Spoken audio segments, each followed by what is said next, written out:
오늘 주님의 말씀을 나누기 원합니다. 말씀은 하나님의 구속의 사랑이라는 제목으로 오늘 말씀을 나누고자 합니다. 성경 본문 말씀은 룻기 3장 9절 말씀 한 절만 봉독하도록 하겠습니다. 이 룻기를 다루려면 사실은 룻기 전체를 다뤄야지만 모든 것이 연결이 되고 설명이 됩니다. 하지만 전체를 다 읽을 수는 없고 3장 9절 말씀 한 절만 봉독하도록 하겠습니다. 이르되 내가 누구냐 하니 대답하되 나는 당신의 여정 룻이오니 당신의 옷자락을 펴 당신의 여정을 덮으소서. 이는 당신이 기업을 물을 자가 됨이니이다 하니. 이 본문 말씀에 룻이 말을 합니다. 옷자락을 펴 당신의 여정을 덮으소서. 이 옷자락을 펴서 이 여정의 옷을 덮는 것이 무엇인가? 이것이 바로 하나님의 구속의 사랑임을 오늘 우리가 살펴보기를 원합니다. 그리고 여기서 또 다른 단어가 하나 나오는데 기업을 물을 자라는 단어가 나옵니다. 이 본문 말씀은 룻이 보아스를 향해서 한 말씀인데 이 보아스와 룻의 관계를 통해서 하나님의 구속의 사랑이 어떻게 우리에게 증거되고 있는가를 우리가 볼 수 있기를 바랍니다. 기업을 물을 자라는 얘기는 룻기 4장 5절을 보면은 죽은 자의 기업을 그 이름으로 세우는 자라고 말합니다. 그러니까 기업을 물을 자가 하는 일이 뭐냐면 바로 그 죽었기 때문에 기업을 도저히 물을 수가 없는 그런 상태에 있었지만 그 기업 물을 자를 통해서 그 기업이 다시 세워지고 다시 정말 이어나갈 수 있는 그런 다시 살아나는 역사가 일어나게 됨을 말하는 것입니다. 그것이 기업 물을 자가 행할 그런 일입니다. 자, 우리는 이것을 이야기해서 먼저 이 룻이라는 여자가 어떻게 이렇게 보아스에게 이런 얘기를 할 수 있는가를 룻기 1장을 통해서 한번 보겠습니다. 베들레헴에 살고 있던 엘리멜렉이 그 베들레헴에 흉년이 드니까 그 아내와 두 아들을 데리고 그의 모든 소유를 팔아서 모압 땅으로 이주를 합니다. 그에게는 말론과 기론이라는 두 아들이 있습니다. 그리고 그 아내의 이름은 나오미입니다. 그런데 이 엘리멜렉이 그곳에서 죽게 되어지고 두 아들만 남게 됩니다. 그래서 이제 나오미가 그 아들을 위해서 모압 여인 둘을 맞아서 결혼을 시킵니다. 그 하나의 이름이 오르바요, 다른 한 모압 여인의 이름이 바로 룻입니다.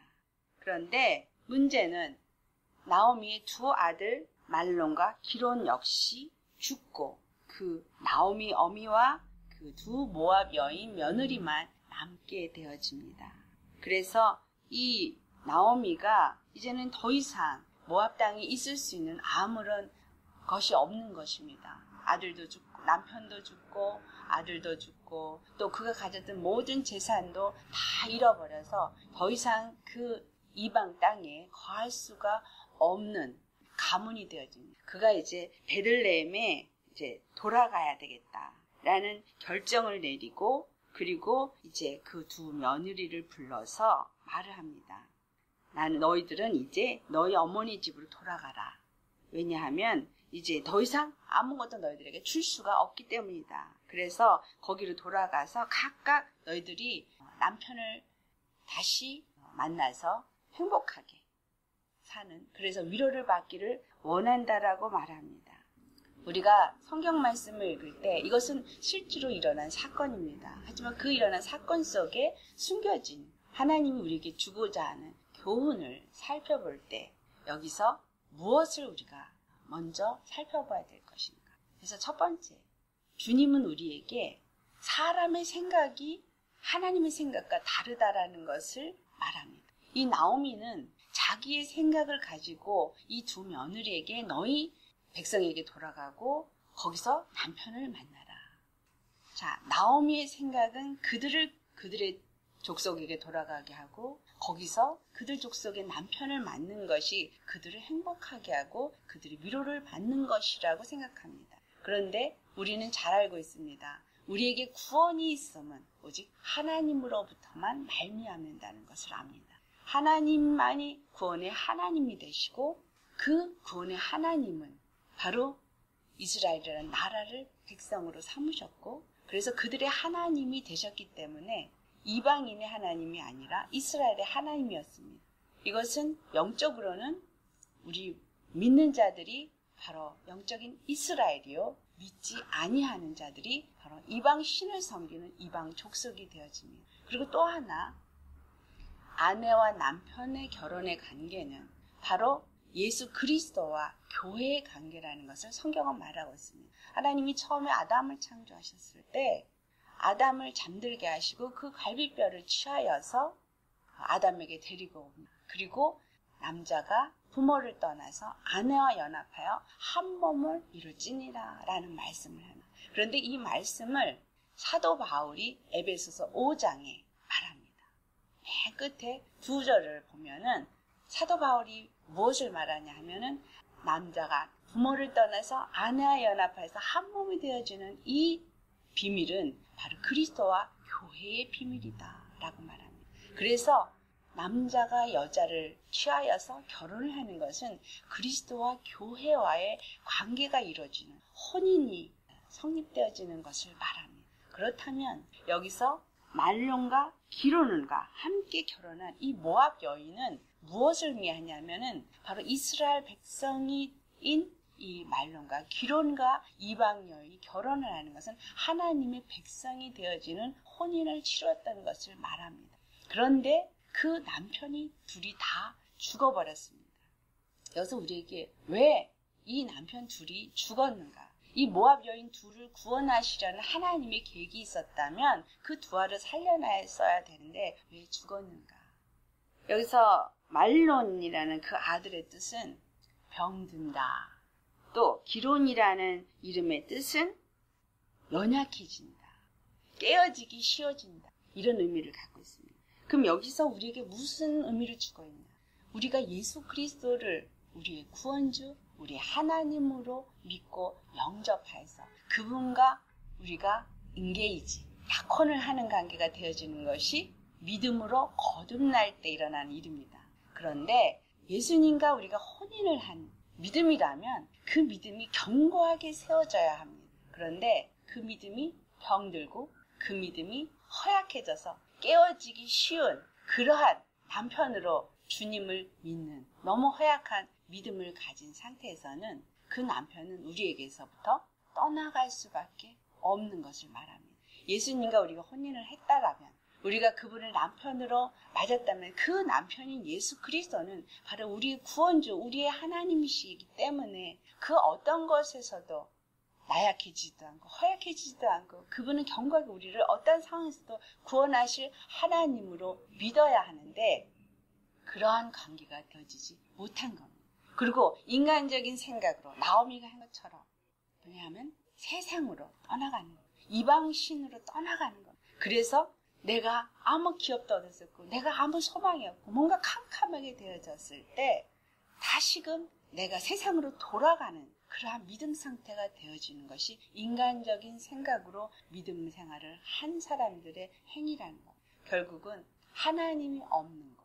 우리에게 우리를 즐겁게 할 수 있다고 생각하고 우리를 행복하게 할 수 있다고 생각하는 어떤 돈, 어떤 명예, 그리고 세상의 쾌락 이러한 것들이 우리가 이전에 즐겼던 것이고 우리가 이전에 의지했던 것이고 우리가 좋아했던 것들. 그런데 예수님과 우리가 혼인을 맺고 우리가 믿음으로 거듭난 자가 되어지면 이 모든 것들을 버려야 되는데 버린 자가 되지 못한 믿음이기 때문에 쉽게 깨어지고 쉽게 허약해져서 결국은 그 관계가 깨어져 버린 상태가 오늘 이 기룡과 말론의 결혼의 생활 속에서 우리에게 주는 하나의 큰 교훈입니다. 그래서 이러한 생각을 나오미가 가지고 육으로 말하고 있는 것을 우리에게 들려주고 계신 것입니다. 그래서 오르반은 결국은 그 인간적인 생각을 받아들여서 그들의 이방신으로 돌아가는 구원을 받고 하나님의 백성이 되고 하나님의 자녀가 될 수 있는 그 상태가 잃어버리게 되어진 것입니다. 하지만 룻은 나오미에게 말하기를 나한테 내 백성 그 신들에게 돌아가게 하지 말아달라고 간청을 하면서 어머니 나를 떠나게 하지 말아달라고 강권합니다. 그러면서 하는 말이 어머니께서 가시는 곳이 나도 가고 어머니께서 모시는 곳에 나도 머물겠나요. 어머니의 백성이 나의 백성이 되고 어머니의 하나님이 나의 하나님이 되시리니 라고 말씀합니다. 이것이 룻기 1장 16절에 기록된 말씀입니다. 바로 이 룻은 어떠한 믿음을 가졌느냐. 지금 상황에서 아무것도 소망이 없는 상황입니다. 죽었던 아들이 살아 일어났을 것도 아니고 잃어버린 모든 재산을 다시 찾을 수 있는 길도 보이지 않습니다. 완전히 캄캄한 정말 절망밖에는 놓인 것이 없지만 이 룻에게는 하나님은 구원의 하나님이라는 믿음을 가졌다는 것을 우리에게 보여주고 있습니다. 어머니의 하나님이 나의 하나님이다. 어머니의 하나님이 나의 하나님이면 어머니의 하나님은 구원의 하나님이시고 그 구원의 하나님은 나의 하나님이 계시기 때문에 지금 이 상황 속에서 반드시 내가 이방인일지라도 구원하여 주실 것이라는 거예요. 나에게 다시 위로를 주시고 다시 나에게 기쁨을 주시고 그리고 죽은 자 같은 이러한 상황 속에서 다시 살아 일어날 수 있는 모든 소망이 다시 생기게 될 것을 이 룻이 믿었다라는 것을 우리는 발견해야 합니다. 우리 믿음은 어떻습니까? 하나님이 구속의 하나님이라고 우리는 말합니다. 구속의 하나님이라고 말하면서 정말 구원의 하나님이라고 내가 믿는다고 하면서 내가 정말 이와 같이 이 나오미와 룻이 처해진 이런 상황 같은 상황 속에 내가 있다면 과연 나는 어떤 믿음을 갖고 있느냐? 정말 하나님을 나의 구원의 하나님으로 믿느냐 하는 것입니다. 하나님이 우리에게 구원의 하나님이 되시고 우리의 구속의 하나님이 되신 것을 보여준 사건이 바로 예수 그리스도의 십자가의 사건입니다. 예수님을 이 땅에 보내주셨는데 그 보내주셨다는 것은 천지를 창조하신 하나님이 바로 우리를 위해서 피 흘려 죽으시기 위해서 우리를 구속하시고 우리의 죄값을 대신 지불하시기 위해서 사망 권세 아래 바로 당신이 지으신 종의 형상을 입으시고 죄인의 형상을 입으시고 죽기까지 낮아지시기 위해서 오셨다라는 이 사실, 이것은 바로 하나님의 구속의 사랑을 우리에게 보여주는 사건입니다. 하나님은 나는 여호와니, 나는 너의 구원의 하나님이다. 나는 유일한 구원의 하나님이다라고 말하시는 분입니다. 다른 이름을 우리에게 주신 적이 없는, 다만 그 여호와 하나님이 당신의 구원의 하나님의 그 이름은 그분의 영광이기 때문에 다른 어떤 우상에게도 그 구원의 영광의 이름을 주지 아니하신다는 것은 그 이름을 걸고 우리에게 구원의 하나님이 되심을, 구속의 하나님이 되심을 나타내셨고, 그것을 나타낸 사건이 바로 예수 그리스도가 오셔서 십자가에서 피 흘려 죽으신 사건인 것입니다. 우리 죄를 위해서 십자가에 죽으셨고, 그리고 이제는 그가 그 안에 영원한 생명을 가지신 영원한 하나님, 생명의 근원이 되심을 나타낸 사건이 바로 부활 사건입니다. 그래서 그가 부활하시면 무엇이냐? 죽은 자 가운데서도 살게 하시는 그 생명이 그 안에 계시다라는 것입니다. 나오미와 이 룻이 처한 이러한 정말 완전한 콜apse, 완전한 멸망에 처한 사건 속에서도 구속의 하나님은 반드시 다시 살리신다라는 그 믿음이 바로 이 룻에게 있었던 것입니다. 이러한 믿음이 우리 가운데 있어야 합니다. 나오미의 인간적인 생각으로 인하여서 오르바가 떠나게 한 그런 실책, 바로 내 안에 이러한 인간적인 믿음의 판단으로 인해서 떠나는 그러한 결과를 맺지 말고 이 룻의 구원의 하나님을 믿는 믿음을 가지고 나아가게 할, 이 룻을 통해서 하나님이 어떠한 일을 이루실 것인가를 우리는 알아야 합니다.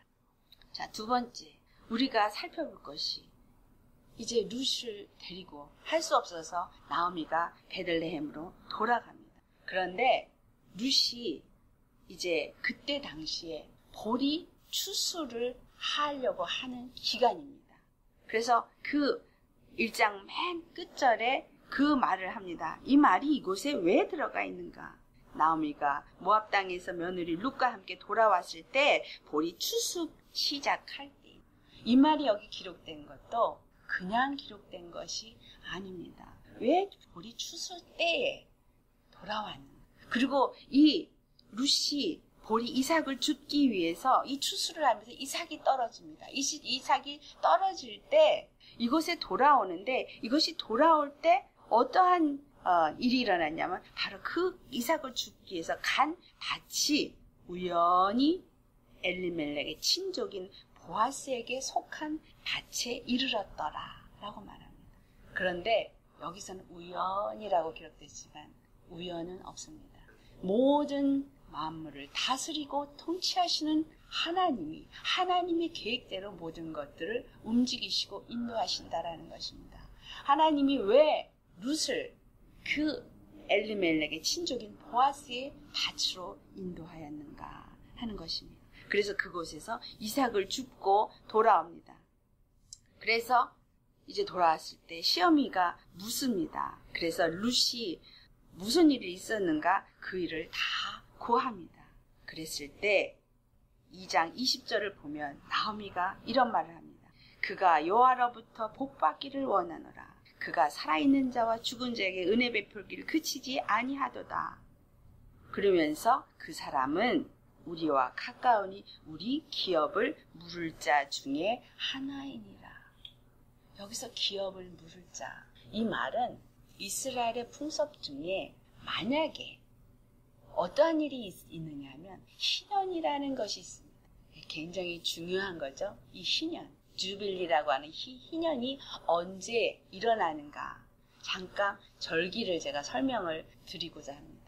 우리 이스라엘 사람들에게는 6월절 그러면 바로 애굽의 종살이로부터 그들을 건져내서 하나님의 백성이 되게 한 큰 사건입니다. 또 하나는 이 6월절은 이스라엘 백성들이 새롭게 하나님으로부터 해의 첫 달이 되게 하고 첫 시작이 되어지면서 일어난 사건이기도 합니다. 그래서 이 6월절은 굉장히 그들에게 중요한 사건이요. 반드시 예루살렘에 모두가 모여서 하나님 앞에 그 얼굴을 보여야 되는 절기이기도 합니다.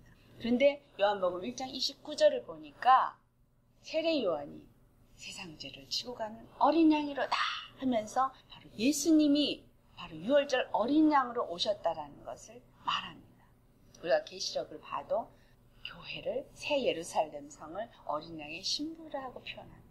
그래서 이 어린 양은 바로 예수 그리스도를 상징하는 것이구나 라는 것을 우리가 알 수 있습니다. 그런데 이 6월절에 어린 양이 한 일은 무엇인가 하면 바로 이스라엘 집의 문 임방과 문설주에 그 어린 양이 피를 발랐을 때 그날 장자를 다 죽이겠다고 하나님이 말씀하셔서 모든 애굽에 속한 모든 집의 장자들이 다 진멸되어지고 그리고 짐승도 첫 것은 다 멸해지는 그 밤, 바로 이스라엘 백성들이 출애굽을 하게 했던 그 밤에 일어났던 사건인데 그 이스라엘 사람들의 집에 거하는 장자가 죽지 않도록 대신 죽어서 피를 바르게 된 것이 바로 어린 양의 피입니다.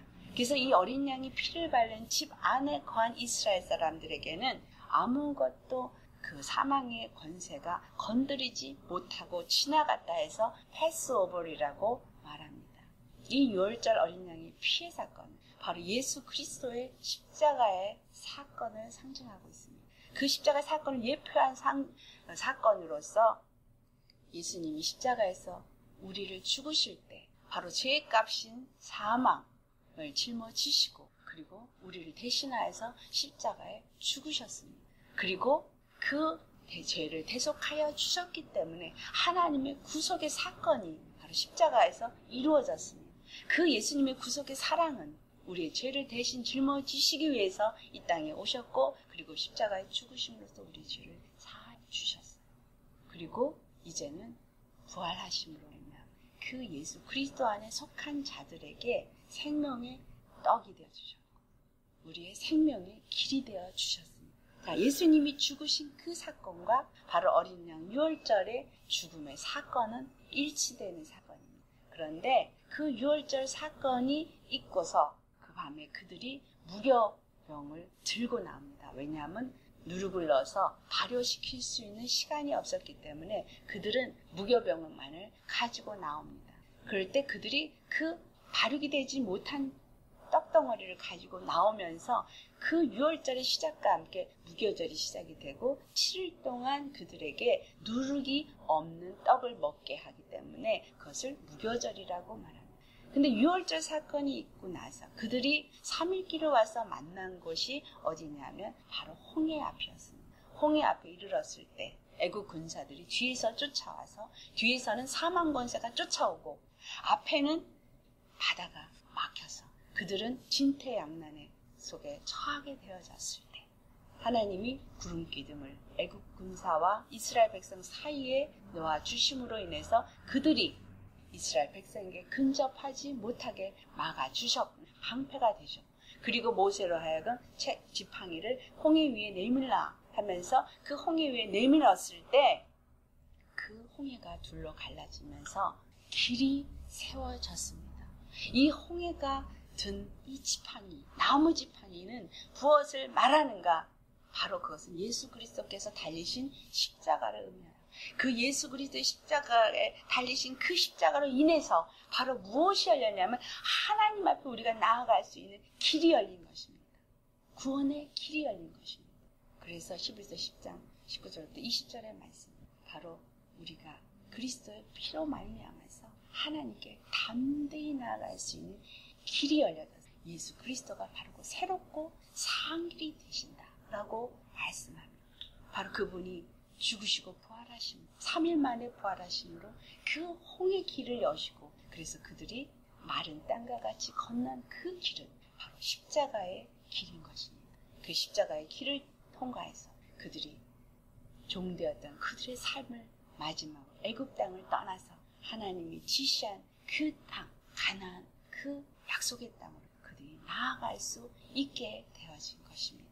우리 잘 아십니다. 가나안 땅은 바로 하늘나라, 하나님 나라를 상징하고 있다라는 그 길을 나아가면서 그들은 그 광야를 들어섰을 때 그 모든 행보를 하나님의 말씀에 의해서 인도함을 받습니다. 물론 모세를 통해서 하나님 말씀하시지만 그 모든 걸음걸음 어디로 나아가는지 그들은 구름 기둥이 인도하는 대로 그들이 장막을 접고 움직였고 구름 기둥이 머물면 그들이 머물렀고 그래서 불 기둥과 구름 기둥이 인도함을 받아서 그들이 광야를 움직이며 그들의 여정이 하나님의 말씀에 인도함을 받게 됩니다. 그리고 그 광야에서 그들은 만나를 먹으면서 그 여정을 가게 됩니다. 그리고 그들이 시내산에 이르렀을 때 그 시내산에서 하나님으로부터 법도와 율례를 받게 됩니다. 이것이 바로 이스라엘 백성에게서 이스라엘 백성이 말하는 토라입니다. 그들이 그 말씀을 받으면서 하나님과 계약이 이루어집니다. 무슨 계약? 바로 그 율례와 법도를 통해서 하나님은 그들의 하나님이 되시고 그들은 하나님의 백성이 되어집니다. 이것을 오늘날 이스라엘 백성들이 기념하기 위해서 일어나는 절기가 무엇이냐? 바로 6월절로부터 3일이 지난 후에 그들이 이루는 또 절기가 바로 초실절입니다. 이 초실절에 그들은 무엇을 하냐면 보리 첫 이삭, 그때 보리 추수가 시작이 되면서 보리 첫 이삭을 쳐서 그거를 하나님 앞에 요제로 흔들면서 초실절을 하나님 앞에 드립니다. 그래서 이 초실절은 무엇을 말하냐면 예수 그리스도의 부활의 첫 열매로 하나님 앞에 드려진 것을 상징합니다. 그래서 예수님이 바로 3일 후에 첫 초실절의 첫 열매, 보리의 첫 열매로 드려진 그 때가 바로 이 나오미가 룻과 함께 베들레헴으로 돌아온 때라는 사실입니다. 추수 기간에서 보리 추수 때에 그들이 베들레헴으로 돌아옵니다. 이 베들레헴은 떡집이라는 의미. 하나님의 떡, 생명의 떡이 있는 곳, 그곳에서 바로 나오미, 기업을 물을 자인 나오미가 아니라 죄송합니다. 보아스를 만나게 됩니다. 바로 이 보아스, 기업을 물을 자를 만나게 된 이 사건은 하나님께서 절망 가운데 완전한 멸망에 처해진 그들에게 다시 살 소망을 주기 위해서 그들을 인도하셨고 그들의 기업 물을 자 보아스 앞에 룻을 인도하여 졌다는 사실입니다. 근데 이스라엘 백성들은 그 시내산에서 하나님의 규례와 법도를 만나는 기간이 언제였었냐면 바로 그들이 홍해를 건너고 나서 49일 만에 시내산에 이르게 됩니다. 그래서 지금 오늘날도 이 초실절이 지내고 나서부터 49일 동안이 이들이 오매를 카운트한다 라고 말해요. 그래서 그 보리 이삭을 첫 이삭으로 드려진 그 이삭을 하나 매일 보리를 한 이삭 하나를 뜯으면서 매일같이 하나님 앞에 그들이 회개를 합니다. 회개를 하는 이유는 뭐냐면 바로 그들이 광야 가운데서 하나님 앞에 범죄한 것을 회개하고 그들이 하나님의 그 종되었던 그 속성을 버리지 못한 것들을 회개하고 또 말씀으로 그들이 하나님 안에서 성화되어져 가기 위해서 회개하며 기도하는 기간입니다. 그래서 그 기간을 그들에게는 하나님의 말씀에 의해서 그들이 거룩함을 입는 기간이다 라고 말합니다. 그래서 그 49일을 그들이 시내산에서 말씀을 받던 그 기간 동안을 지금도 49일을 기념하고 있습니다. 이것은 무엇을 말합니까? 우리가 오늘날 그 이스라엘 백성의 규례를 통해서 우리에게 주는 교훈이 있다는 것을 우리는 생각해야 합니다. 자, 이 시내산에서 49일 만에 그 하나님의 규례와 법도를 받는 그때가 뭐냐면 77이 49, 바로 77절로 지어지는 때입니다. 77절 다음 날이 바로 50일 해서 오순절로서 그들에게는 바로 희년이 되어집니다. 하나님의 법도와 규례를 받은 날이 하나님의 백성으로서 법적인 관계를 맺게 되는 그 날이 바로 그들이 지키는 희년의 오순절인 것입니다. 그런데 이 오순절은 바로 성령이 강림하신 날이기도 합니다. 마가다락방에 성령이 강림하심으로 말미암아 그 제자들이 나아가서 하루에 3,000명, 5,000명씩 복음을 전파해주면서 예수 그리스도를 통해서 하나님의 교회가 모든 자들에게 임하게 되어지는 교회가 세워지는 첫 시작이 바로 이 오순절이고 이 오순절에 무엇이 일어나냐면 바로 보리 추수가 일어나집니다. 그래서 이 날을 그들은 무엇이라고 말하냐면 보리 추수 페스티벌, 추수 축제라고도 말합니다. 또한 그날은 하나님과 법적으로 계약이 맺어져서 그들이 결혼한 날이라 그래서 그날을 그들은 결혼한 축제날 이렇게도 말합니다. 그리고 그들이 하나님과 결혼한 혼인관계가 이루어지면서 법적으로 이루어진 귀한 날이기 때문에 그날은 그들은 축제를 합니다. 49일 동안에 눈물로 회개하며 그들의 거룩한 말씀 안에서 순종하며 회개하며 거룩함을 입고 준비되어졌을 때 오순절 성령이 임하셨다라는 것입니다. 우리가 성령을 우리 안에 받기 위해서는 하나님 앞에 죄의 속성을 벗어버리고 얼마만큼 내가 회개하는 심령으로서 하나님 앞에 정결한 심령이 되어지느냐에 따라서 정말 성령이 우리 안에 임하시고 우리로 하여금 그 복음 안에서 하나님의 교회가 되어지게 하는 사건. 그래서 그 법도와 율례를 우리가 시내산에서 이스라엘이 받은 것처럼 우리가 주의 말씀을 받습니다. 이것이 히브리서 8장 10절에 있는 말씀. 내가 내 법을 저들의 생각에 두고 저들의 마음에 기록할 것이다 라고 말씀합니다. 그리고 나서 하시는 말씀이 그리고 나는 저들의 하나님이 되고 저들은 내 백성이 되리라 라고 말씀합니다. 이 말씀이 바로 시내산에서 이스라엘에게 주었던 것과 오순절로 말미암아 그 성령이 우리 안에 임하심으로 말미암아 내가 하나님의 말씀이 내 생각을 지배하고 하나님의 말씀이 내 심령에 기록되어져서 고린도서 3장 3절에 보니까 말씀을 우리 심령에 기록한다. 심령의 말씀을 기록해서 성령으로 말미암아 내가 하나님을 아버지라 부르시고 바로 나의 구속의 하나님으로 믿을 수 있고 그의 백성이 되어질 수 있게 한 사건이 바로 이때 일어난 사건인 것입니다. 이것이 바로 룻을 하나님께서 보아스에게 인도하셔서 룻이 보아스를 만나게 되어집니다. 그래서 죽은 자와 같은 그들을 다시 죽은 자의 기업을 세울 수 있게 하시는 것을 룻의 믿음을 통해서 이룬다는 것입니다. 자, 이 룻은 모압 족속이었죠. 근데 이 모압은 어디로부터 나옵니까? 바로 아브라함과 같이 가나안 땅으로 온 조카 롯을 통해서 나온 것이 바로 모압 족속입니다.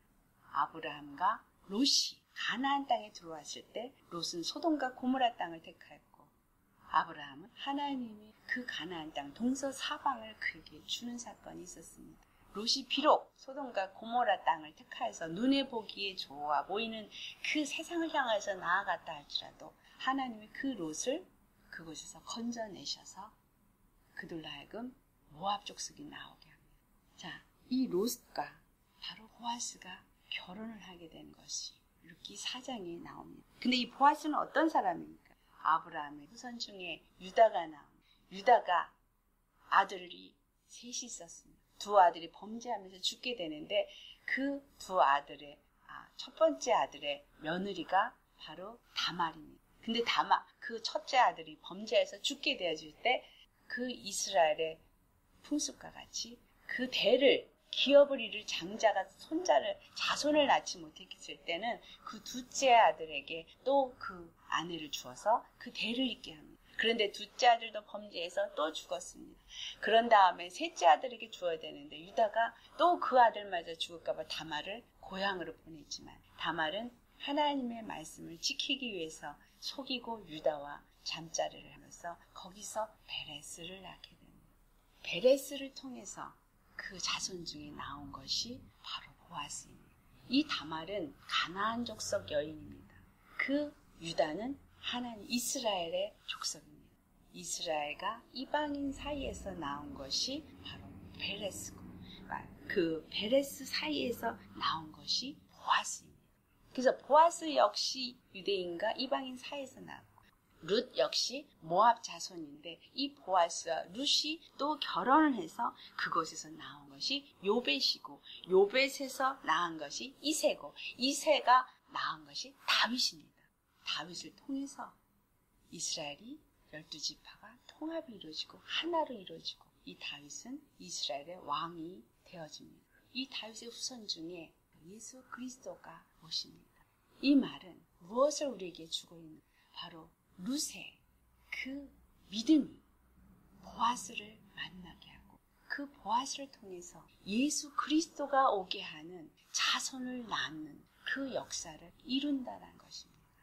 기업을 물을 자 중에 하나가 됐다라는 얘기는 아마도 그 나오미 남편의 친족 바로 형제가 아니었는가 합니다. 그런데 그 중에 다른 기업 물을 자가 하나가 더 있었던 것을 룻기 3장을 보면 알 수 있습니다. 그런데 그가 처음에는 기업을 물겠다 했을 때 뭐라고 말하는지 우리 룻기를 보면 알 수 있습니다. 그 4장에 그 보아스가 그 사람에게 가서 뭐라고 말하냐면 5절에 보면 모압 여인 룻에게서 사서 그러니까 다시 한번 보아스가 이르되 내가 나오미의 손에서 그 밭을 사는 날에 곧 죽은 자의 아내 모압 여인 룻에게서 사서 그 죽은 자의 기업을 그의 이름으로 세워야 할지니라 라고 말했습니다. 그럴 때 이 기업 물을 자가 내 기업에 손해가 있을까요? 나를 위하여 무르지 못하겠다. 왜냐하면 그가 그것을 살 정도로 돈이 풍족하게 있지 않았다는 얘기죠. 그러니까 나는 이제 못 무르겠으니까 네가 물어라 라고 말합니다. 그래서 이 보아스가 그러면 내가 그 일을 하겠다 라고 하면서 그 증표로 신을 벗습니다. 신을 벗는다는 얘기는 자기의 권한을 양도한다 이런 의미가 됩니다. 그래서 죽은 자의 기업을 그 이름으로 누가 세우게 되어지냐면 보아스를 통해서 세워지게 됩니다. 오늘 읽은 본문에 당신의 옷자락을 펴서 당신의 여정을 덮으소서. 이 룻이 보아스의 발치에 누웠습니다. 그래서 그 덮은 발을 덮은 그 옷자락을 덮으기를 구합니다. 이 발은 무엇을 의미합니까? 발이 벗겨져 있고 발이 덮여져 있지 못한 이 룻이 그 옷자락을 나에게 덮어달라고 말합니다. 이 옷은 무슨 옷을 의미합니까? 이 보아스의 옷은 무엇입니까? 오늘 말씀을 통하면서 이 보아스는 바로 예수 그리스도의 상징적인 의미를 갖고 있구나라는 것을 우리가 알 수 있습니다. 그럼 예수 그리스도의 겉옷은 무엇을 의미하는가? 바로 예수 그리스도의 의의 옷을 말합니다. 의의 옷, 예수 그리스도의 의의 옷을 내게 덮어주소서. 이것이 바로 우리 믿는 자에게 고백이 되어져야 한다는 것입니다. 내가 예수 그리스도를 나의 구세주로, 내가 다 멸망해서 죽은 자와 같이 되고 아무 소망이 없고 아무런 기업도 얻을 수 없는 그런 자가 되어졌지만, 기업 물을 자로 오신 예수 그리스도를 통하여서 그가 내 죄값을 다 치러주시고, 그리고 내가 무너진 모든 기업, 바로 하나님으로 받은 모든 축복권을 그가 다시 다 사서 그 기업을 다시 이을 수 있는 자 되게 하여 주신 것입니다. 이것을 믿을 때에 우리가 의롭다함을 얻는다고 사도 바울은 갈라디아서 3장 26절 27절에 말합니다. 그래서 모든 믿는 자들이 예수 그리스도 안에서 하나님의 아들이 되어지고 그의 죽으심을 본받아서 세례를 받았을 때 그리스도로 옷 입는다고 말합니다. 그리스도로 옷 입는다. 그리스도의 의를 덧입게 되어집니다. 그리스도의 옷자락을 내가 입게 되어집니다. 내 발은 바로 이 세상을 딛는 자입니다. 이 세상을 딛고 이 세상을 밟고 살고 있고, 이 말은 뭐냐, 육체 가운데 사는, 육체의 복 가운데 살고 있는 자인 것입니다. 하지만 이러한 나를 그 옷자로 덮을 때 나는 더 이상 육체의 예법인 죄와 사망의 법에 놓인 자가 아니라 생명의 성령의 법 안에 놓인 자, 의롭다함을 얻은 자가 되어져서 바로 예수님과 함께 혼인을 맺어지고 다시 기업을 세우게 되어지는 것을 말씀하고 있습니다.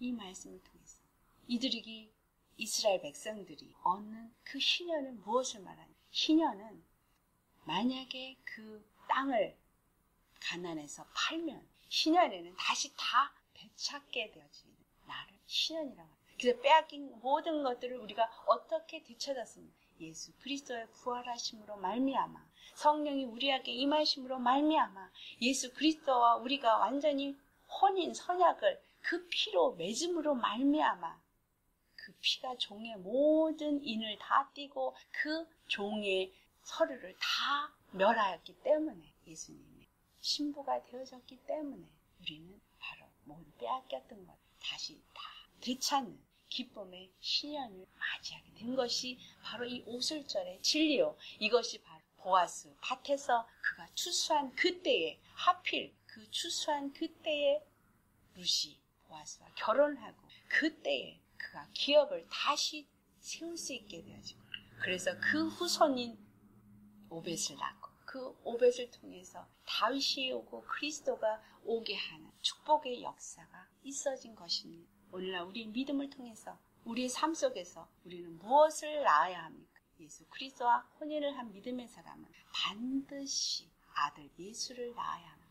예수님이 우리 삶 속에서 열매로 맺혀져야 한다는 것입니다. 모든 믿음의 여정 속에서 우리는 예수님만을 낳아서 하나님의 아들을 낳고 나서 예수님만 보여져서 영광을 돌려 바로 예수 그리스도가 이 땅에 다시 올 수 있는 길로서 준비되어야 할 것입니다. 이것을 위해서 하나님은 그 십자가의 구속의 사랑을 우리에게 보여주셨고, 그 구속의 사랑을 가진 자들을 통해서 그 일을, 또한 그 사랑을 이 땅 가운데서 죽어가는 영혼들에게, 소망이 없는 영혼들에게 다시 부어줄 수 있기를 원하셔서 오늘 이 루기를 통해서 우리에게 말씀을 주신다라는 것을 받으시기를, 교훈으로 받으시기를 예수님으로 축원합니다. 아멘.